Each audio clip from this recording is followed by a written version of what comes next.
Hi teachers, I want to take you through the dashboard of your Classkick Pro account. So you'll see in the upper left-hand corner, you have your name and the fact that it is a Pro District account. The list of your assignments comes up naturally. And below that, you'll see you have rosters, notifications, profile, latest features, help resources, and then of course, sign out.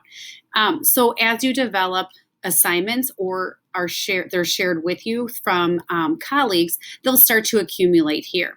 Something I'd like to bring to your attention that may help with management of this is the upper right-hand corner, the green circle, because you could even make a folder. So if you had a couple that is assignments on one topic or within a content area, you can have a couple of folders. When you want to drag something to a folder, so for example, this folder is already created of mine, you could click on the vertical 3 dots and say move and choose the folder. I only have one, so that's the only option there. But another way is that you could simply hold and drag, and it would go right up in there, which is super convenient. So that's a little bit about folders. The rosters, there's a screencast on how to roster your students, but when you click on this, maybe you have multiple rosters because maybe you have a different list of students with you for math, reading, in your homeroom, and so maybe you wanted 3. This is helpful when you go to assignments and you share when you share the assignments and you click on assign, you can choose which roster. Okay, so if you wanted it just to go to maybe your sample roster, this might be, in your case, your homeroom roster and always be the default one. But if you wanted to assign it to a different one, you would click assign a roster and choose which one. If we were to head back to the dashboard, so that takes you through assignments and rosters. What's really nice is the plus signs in the upper right-hand corner that are very self-explanatory. When you want to create a new assignment, you just click the green plus and the template pops up. There's always 3 boxes there. You can name it how you'd like to, label the subject and grade level. You can select multiple for each of those. If it's just you and your students, you can leave it private. Maybe you want to share with a colleague though, and so you'd want to click shared, and that allows the link to be shared between colleagues.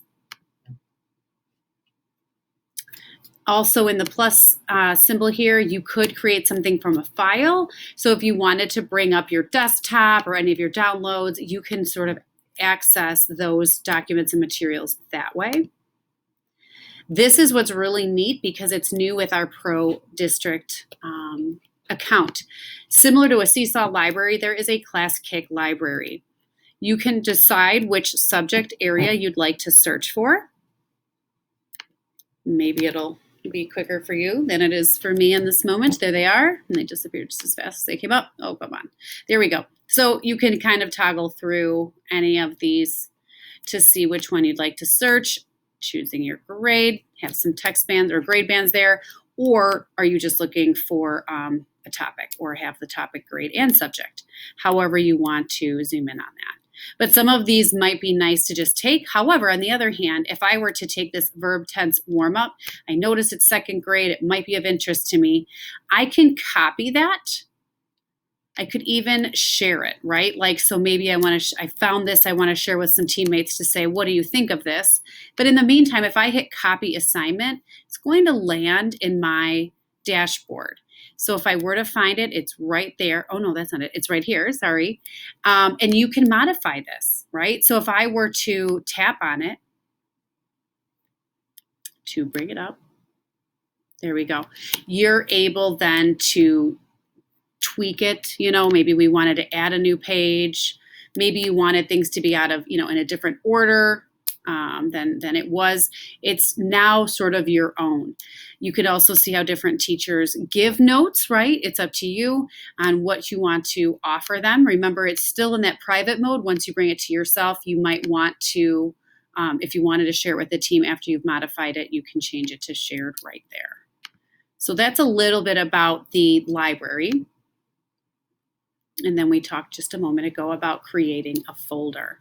Now, notifications will pop up here, and if something was given to you or shared with you through a colleague, you'll see that there as well. This is just your basic profile that district has provided. What's nice is Classkick is giving us information every time they update. So there's some nice new features about what students can see in their dashboard, how the thumbnails in an assignment can look, how they can see your feedback. There's the assignment library we just talked about. So they'll kind of keep you updated with that and give you a green little, where did it go? Latest features. There will be a green little circle there to indicate for you, hey, check it out, new stuff is there. And as with anything, there is the help and resources link, gives you some ideas. Otherwise, you can seek out your LTA, your building coach, and obviously sign out is not something we want right now. I wanted to go back to, I think it was assignments. So once you're in here, we talked a little bit about how maybe you can organize your assignments by folder first.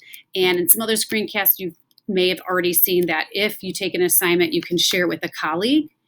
And while you could type in their email address here, it might also be easier just to take the link, copy the link, drop it in an email, whatever is easiest. The other purpose of that share out will be to take your students, will take you to first ask which roster you want to take it to. And now I have that class code over here. So I can tap on that, copy this link, and drop it in my daily schedule, maybe in Schoology, maybe in Seesaw, whatever is easiest for whatever routine that is too that I'm building with my students for how they're going to access that. I think using the link will be best because if we otherwise just take students to this dashboard of assignments every day or every time you're in Classkick, they will see things that maybe don't relate to them or things that you don't want them to be having access to just yet. And on that note, if we were to click on one of the assignments, so let's just continue and play with this one. Wait, the option is not here. Hold on one. Oh, it was there. Let me go back. When you're in an assignment, something to note is the toolbar up at the top. We have edit, assign, and view work. So once you've created the link, the activity, and it's ready to go, that's when you assign it. Now, once it's been assigned, you can toggle over here in an assignment to say, you know what, I don't want student helpers, and you could toggle off of that. Most things are set without grades, but if you wanted, because there is a nice feature, and you'll see in a later screencast how you can grade each or offer the points per page within your assignment. So maybe you want to turn that on. And then this is a nice feature to show when you're viewing the work who has their hands up. But this hide over here is a nice feature, and it's a new one that will mean that the students won't see it if they were to go to your dashboard of assignments. They'll only see assignments that are ready for them to actually participate in. And if you wanted to lock it, like if we're done, you can't go back, maybe it's an assessment or maybe just seriously stop going back. That's when you want to maybe lock it. But in between, maybe you're offering feedback and want students to go back, leave it unlocked until you're done. So you have some of those flexible options right there. If you wanted to take any of the slides that are from the assignment into a PDF, you have that option. It's up to you depending on what you'd like to use. When I take you back to an assignment, another nice feature is that if you wanted to, I'm probably clicking on too many things. Not liking me right now. If you wanted to build almost a template of an assignment, go to rosters and toggle back, you could duplicate an assignment with the 3 vertical dots. That new assignment now contains everything just as it was in that other assignment. So most likely the reason we duplicate something is for a little tweak in here. So maybe that's when you change, delete one of the slides. This could be a great thing for differentiation. And then you would just want, because it'll come up with the word copy here, you would just rename it. And then make sure it goes, once that's done, I'm going to go back to home, it would have a different code, right? Okay. So those are a couple of the nice features within Classkick, the dashboard, and see other titles of screencasts that might interest you. Take care.